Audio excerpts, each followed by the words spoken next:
I don't know what day you're watching this on, but I do hope it's a great one. And hey, even if it's a stumbling one, we need those two to grow. Life is a journey, onwards and upwards, with a few twists and turns along the way. That is the dance of life. And you know what else grows, sometimes steadily and sometimes haphazardly, onwards and upwards? Trees.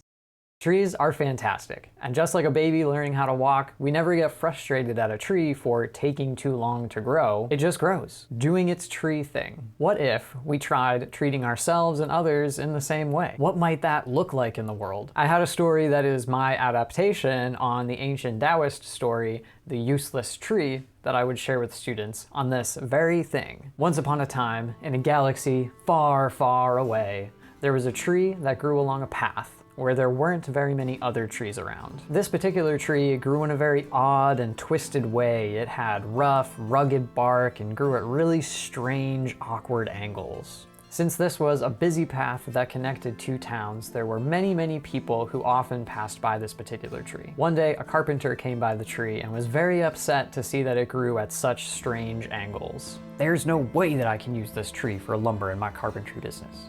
It's totally useless," he said to himself in frustration, and then continued on his way. Then a papermaker came to the tree, but he was frustrated by the fact that it had rough and rugged bark. "This tree, with its rough and rugged bark, will never make quality paper. It is useless." And then the papermaker too continued on his way. Then a painter came to the tree, but he was frustrated with the way the tree looked. "There's no way I can paint a beautiful picture with this tree as a subject. What a disappointment.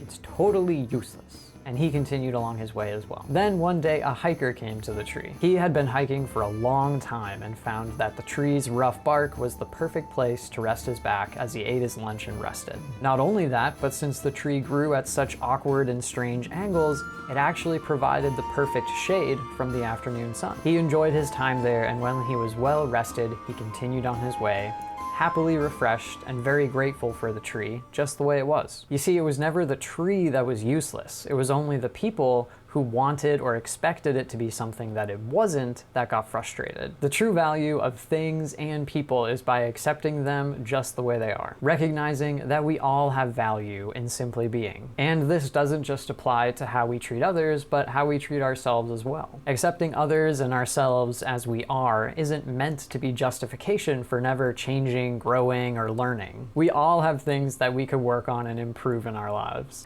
but that doesn't mean we need to let others' opinions or our own thoughts ever convince us that we're useless. And you don't just need to take my word for it. In fact, you shouldn't. There's a quote that's often cited as told by the great Albert Einstein. "Everybody is a genius, but if you judge a fish by its ability to climb a tree, it will live its whole life believing it is stupid. Because it takes all kinds to make a world." That goes for trees and fish and people. So live your best life. And don't be an asshole to yourself or others. I believe in you, I appreciate you, and I hope you have a wonderful day.